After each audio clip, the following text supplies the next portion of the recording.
Welcome back, everybody, for another deep dive. Yeah. Today, we are tackling a book that's Yeah. sparked a ton of debate over the years Definitely. and really continues to shape the way we think about freedom today.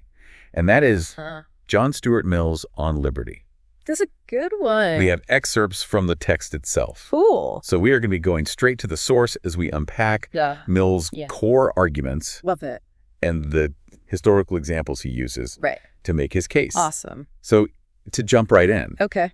It is incredible how On Liberty still feels so relevant. It really is. Even though it was published over 150 years ago. You know, it's funny because Mill was wrestling with this tension between like giving individuals the freedom to live as they choose, but then at the same time acknowledging that society needs some rules, some structured function. Right? But the thing that is so interesting about Mill is that he goes beyond a simple freedom versus rules debate. You know, he really explores how to create a society where individual expression and development can flourish without descending into chaos. Right from the start, Mill throws out this idea that's both provocative and honestly kind of unsettling. I agree. Which is the tyranny of the majority. Right. Makes you really question, you know, what freedom really means, even in a democracy where we assume everyone has a voice. It's interesting, isn't it? Because it challenges like the very foundation of democratic societies. Right. You know, Mill argues that even when the majority rules, that rule can become oppressive. Okay. Especially for those who hold minority viewpoints. And it's not always about like laws or physical force. It's about this immense pressure to conform, the subtle ways dissenting voices get silenced, the fear of being ostracized for thinking differently. And that, Mill argues, can be just as stifling as any dictator's decree. And this is where Mill gets really radical for his time. He says the way to fight this tyranny of the majority is through fierce protection of individual liberty. And he writes, and this is a direct quote, "The only freedom which deserves the name is that of pursuing our own good in our own way, so long as we do not attempt to deprive others of theirs or impede their efforts to obtain it." That's such a good quote. It really encapsulates like Mill's core belief that individuals should be free to live as they see fit, to pursue their own version of a good life, as long as they don't harm others in the process. And this wasn't just theoretical for Mill. He really saw how blind adherence to custom and tradition could also stifle individual growth and prevent societies from progressing. It's almost like he's saying that following the crowd, just doing things because that's how it's always been done, can be just as dangerous as being dictated to by a tyrannical ruler. Totally. Both, in a way, limit our potential as individuals and as a society. Like, think about scientific advancements, social progress, even artistic expression. None of that happens if everyone just blindly accepts the status quo. Mill believed that for a society to thrive, it needs a constant influx of new ideas, new ways of thinking, even if those ideas seem strange or go against the grain at first. He actually argues that eccentricity becomes even more valuable in a society dominated by conformity, you know, because it's a sign of independent thought, a willingness to challenge the norm. This is where we get to one of Mill's most famous and sometimes controversial arguments, which is the absolute necessity of free speech. And he's not just talking about, you know, casual conversations. He's talking about the freedom to express and debate. Even the most unpopular, even potentially offensive opinions. It's interesting because it's a principle that even today sparks intense debate. But Mill really believed that suppressing opinions, even ones we might find repulsive, ultimately weakens society. And to illustrate this point, he uses the example of Socrates, a man considered by many to be the wisest of his time, who was condemned to death by his own people for daring to question accepted beliefs. It's a pretty chilling reminder of what can happen when dissent is silenced, even in a society that considers itself democratic and just. And Mill argues that allowing the free exchange of ideas, even those that might be wrong or harmful, is the only way to ensure we're actually on the right track. How can we be sure our own beliefs are valid, he asks, if we're too afraid to even consider opposing viewpoints? So by engaging with ideas we disagree with, we force ourselves to think critically, to refine our own arguments, and ultimately arrive at a deeper, more robust understanding of truth. So it's not just about allowing those with unpopular opinions to have their say. It's about recognizing that even those ideas can contribute to a richer, more nuanced public discourse. I love that. It's like you might not like what you're hearing, but the act of grappling with that opposing viewpoint can actually lead to a better, stronger understanding of your own beliefs. Totally. And that leads us to another one of Mill's key ideas, which is the harm principle, which is his attempt to define the boundaries of individual liberty. This is where he tries to reconcile the need for individual freedom with the reality that absolute freedom for everyone could lead to chaos and harm. Exactly. So the harm principle, as Mill defines it, states that individuals should be free to do as they please, as long as their actions don't cause harm to others. And this is where things get really interesting, because defining harm isn't always straightforward. It opens up a whole world of debate about where to draw the line, what constitutes harm, and how to balance individual freedom with the need to protect others from potential injury. Think about current debates about things like hate speech, online harassment, or the spread of misinformation. These are all issues that force us to grapple with how to apply Mill's harm principle in a world he could never have imagined. It's amazing how a concept developed in the 1800s is still so relevant to the dilemmas we face today. But this harm principle is really just one piece of Mill's larger argument about the role of government. He was deeply skeptical of government intervention, especially when it came to personal matters. He really believed that individuals should be free to make their own choices, even if those choices might be considered unwise or unconventional by others. He saw government interference as a potential threat to individual liberty, arguing that it should be limited to preventing harm to others and maintaining basic social order. However, there's one area where Mill did see a crucial role for government. And that's education.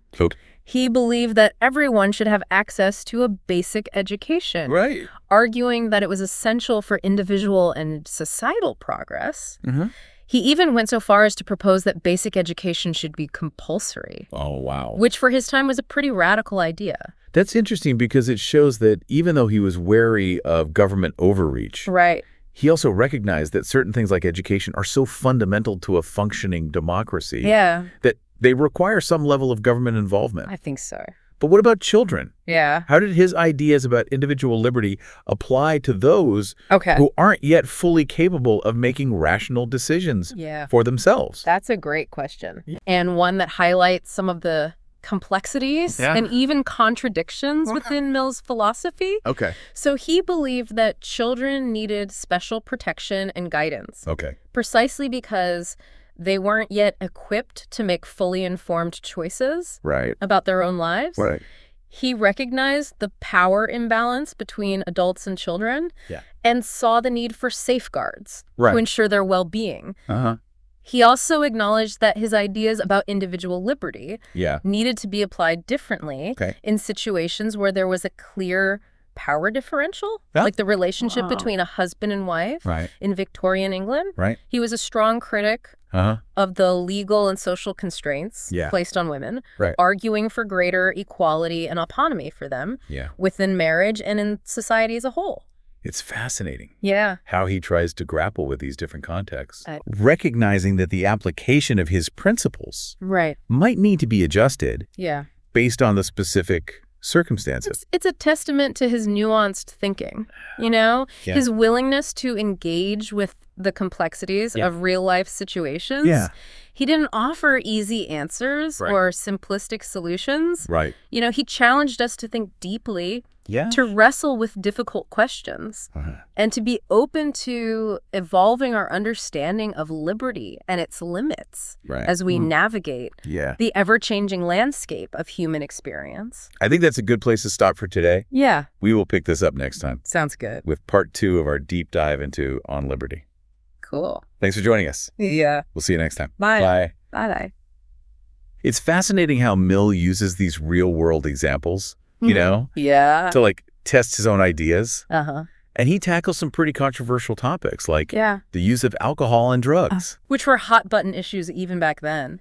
Yeah. And they really highlight the challenges of applying the harm principle in practice. Yeah. Those are some areas where the line between individual choice and potential harm can get really blurry. Absolutely. So how did Mill, a champion of individual liberty, approach these issues? Right. Did he think people should just be free to use whatever substances they wanted? Yeah.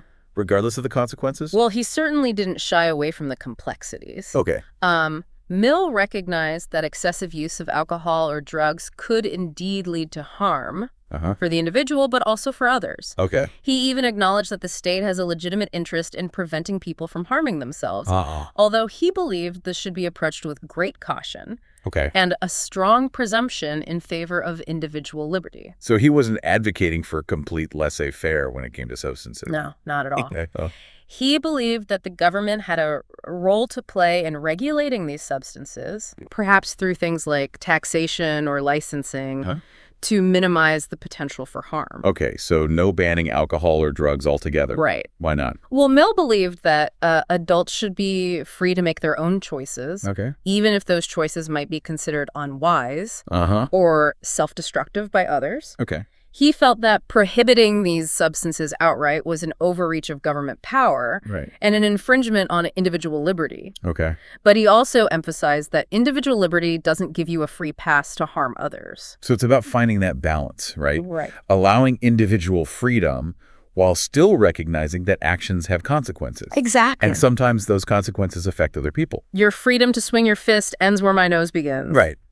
So in the context of substance use, he supported measures to prevent people from, say, driving under the influence or engaging in violence while intoxicated. Okay. He argued that while individuals should be free to make choices about what they put into their own bodies, they don't have the right to endanger others through their actions. It sounds like he was walking a tightrope, Yeah. trying to uphold individual liberty while also acknowledging the legitimate role of government in protecting its citizens. Yeah.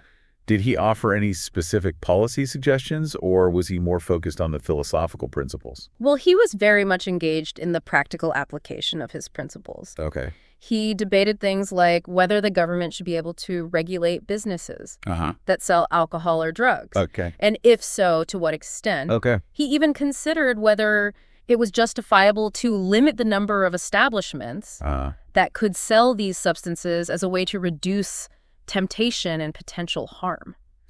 That seems like a pretty strong intervention, though. It does, doesn't it? Especially for someone who was generally wary of government overreach.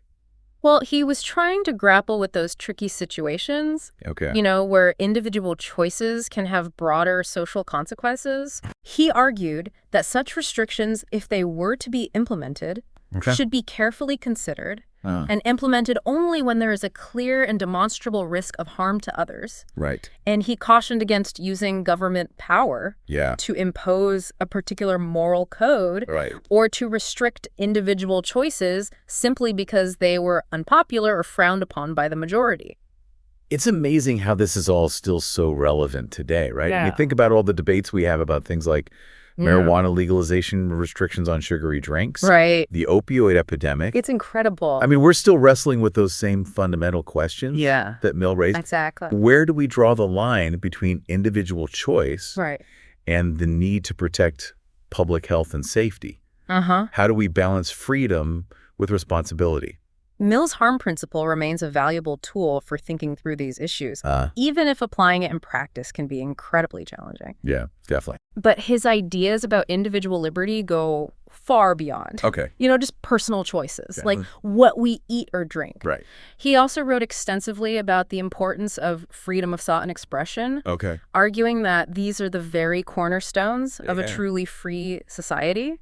And this is where he really pushes boundaries, right? He does. He argues that individuals should be free to hold and express any opinion, no matter how unpopular or even offensive it might seem to others. I know. I mean, that's a radical idea even today. It was even more radical in his time, given the social and political climate of Victorian England. Yeah. But Mill was unwavering in his defense of free speech. He argued that suppressing opinions, even those that might be considered wrong or harmful, ultimately does more damage to society than allowing them to be aired. He believed that open debate and the free exchange of ideas are absolutely crucial for intellectual progress. And for getting closer to the truth. So he's basically saying that even bad ideas or ideas we might find distasteful have value because they force us to think critically and defend our own beliefs. Precisely. He believed that encountering viewpoints we disagree with can actually strengthen our own arguments and lead us to a more nuanced understanding of the truth. He saw the clash of opinions as a vital part of intellectual discovery and growth. It's like that saying, the best antidote to bad speech is more speech. Exactly. By engaging with ideas we find objectionable, we can expose their flaws and refine our own thinking. That's the essence of Mill's argument. Yeah. He cautioned against the dangers of intellectual complacency. The tendency to simply accept prevailing opinions without questioning or challenging them. He believed that true knowledge emerges from a robust and open exchange of ideas. Where all viewpoints, even those that might be unsettling or unpopular, are given a fair hearing. Of course, even Mill acknowledged that there are limits to free speech. Because absolute freedom of expression could lead to situations where people are inciting violence. Or causing direct harm to others. So how did Mill address that tension? Well, he applied his harm principle to speech as well as actions. So he argued that speech that directly incites violence or harm to others should not be protected. He also recognized that there are certain contexts, like shouting fire in a crowded theater. The classic example. Where speech can create a clear and present danger. And therefore might be justifiably restricted. So again, it's about finding that balance.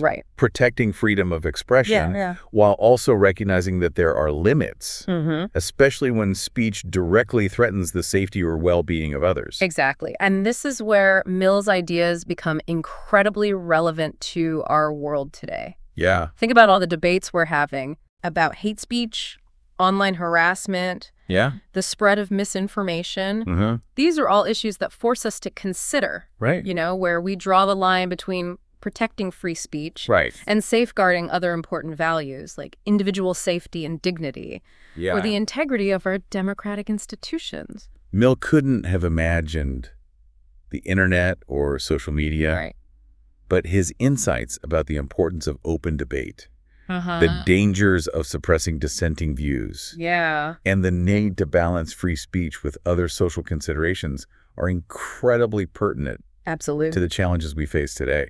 It's like he gave us this framework for thinking about how to protect freedom of expression in a world that's constantly evolving. A world where information spreads with lightning speed, and the lines between public and private discourse are increasingly blurred. And his work reminds us that freedom of expression isn't just some abstract ideal. It's a vital ingredient for a healthy functioning society. It allows for the free exchange of ideas, the challenging of established norms, the pursuit of truth. I agree. It's a right. We need to protect and defend even when it makes us uncomfortable. Absolutely. All of this really makes you think about the kind of society we want to live in, right? It's not about easy answers or slogans. It's about wrestling with complex questions. And trying to find the best way to balance competing values and interests. And that's what makes Mill's work so enduring. Right. Right? Yeah. He forces us to confront those tough questions and engage in thoughtful debate about what it means to create a society that is both free and just. He reminds us that freedom isn't simply the absence of constraints. Yeah. It's also about having the capacity to think for ourselves, to make our own choices, and to live our lives according to our own values and aspirations. Okay. And there's one more area where Mill really challenged the conventions of his time. Okay. And that's his views on the family and the role of women in society. Right. We can't forget that he was writing in Victorian England. Exactly. Which had very different ideas about gender roles and family structures than we do today. Exactly. Back then, women were largely confined to the domestic sphere, their lives revolving around marriage, motherhood, and household duties. They had limited legal rights and very few opportunities for education or personal development outside the home. So how did Mill, this champion of individual liberty and self-determination, reconcile his beliefs with these deeply entrenched social norms that essentially relegated women to second-class status? It's almost like asking him to, fit a square peg in a round hole, right? How could someone so committed to individual liberty, to the idea that everyone should have the freedom to develop their talents and pursue their own path? How could he accept a system that so clearly denied those rights to half the population? Well, he didn't. Mill was a fierce critic of the way women were treated. In Victorian society, he saw it as a blatant contradiction of his core principles. He argued that women, just like men, were entitled to the same freedoms and opportunities. And that denying them those rights was not only morally wrong, but also incredibly damaging to society as a whole. So for Mill, this wasn't just about fairness to women. It was about what's best for society overall. Exactly. It's like he's saying we all lose out when women aren't able to contribute fully to the intellectual, social, and economic life of the community. Exactly. He believed that the prevailing views about women's intellectual and emotional capabilities were rooted in prejudice and a lack of opportunity, not in any inherent differences between the sexes. He pointed to the fact that women were systematically denied access to education, often discouraged from pursuing intellectual or professional endeavors. He argued that if women were given the same opportunities as men, they would be just as capable in all areas of life. It's a powerful argument, and one that resonates even today, when we're still grappling with the legacy of these deeply ingrained gender stereotypes. Absolutely. So what was his vision for a more equitable society? What kind of changes did he advocate for? Well, he was a strong advocate for women's suffrage, believing that women should have the same political rights as men, including the right to vote and hold office. He saw this as essential for giving women a voice in the decisions that shape their lives. But he went beyond just political rights, calling for legal reforms that would give women greater control over their own property and earnings, protecting them from discrimination in areas like education and employment. He even challenged the traditional power dynamics within marriage, advocating for greater equality between husbands and wives. That's pretty remarkable considering the social context of his time. I know, it really shows how far ahead of his time he was in terms of his thinking about gender equality. It does. And his arguments are still relevant today, right? Yeah. I mean, think about the ongoing debates about equal pay access to education and healthcare. Reproductive rights representation in leadership positions. These are all issues that Mill was grappling with over a century ago. Exactly. His work reminds us that the pursuit of equality is an ongoing process. One that requires constant vigilance and a willingness to challenge those ingrained norms and power structures that continue to limit opportunities for women. It's inspiring to see how his ideas helped pave the way for so much progress. But also humbling to realize how much work still needs to be done. That's the thing about studying thinkers like Mill. It's both inspiring and challenging. Inspiring because it shows us the power of ideas to change the world, but challenging because it reminds us that progress is never inevitable, never complete. It takes ongoing effort and a commitment to upholding those principles of liberty and equality that Mill so passionately championed. As we wrap up our deep dive into On Liberty, I'm struck by how Mill's ideas continue to resonate, even though he was writing in a world so different from our own. I agree. He reminds us that the pursuit of liberty, individuality and equality, right, is a timeless endeavor. Yeah. One that requires us to be engaged, to think critically, to challenge assumptions, Yeah. to be willing to stand up for what we believe in. Absolutely. His work is a call to action, an invitation to participate in that ongoing conversation about how to create a society that truly lives up to its ideals. I think that's a really powerful takeaway for our listeners. Yeah. It's not enough to just passively accept the world as it is. Mill challenges us to be active participants in shaping the kind of society we want to live in. A society where everyone, regardless of their gender, background, or beliefs, has the opportunity to flourish. Well said, and as we navigate the complexities of our modern world, facing new challenges and grappling with ever-evolving social norms, Mill's insights offer a guide for navigating those uncharted waters. Yeah.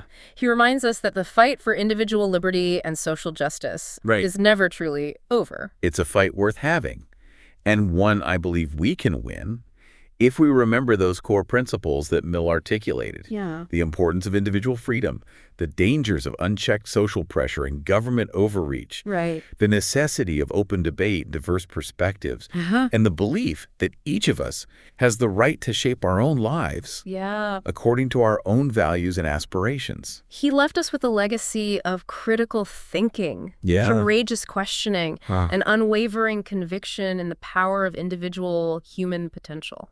So, to our listeners, I leave you with this. How will you carry Mill's torch forward?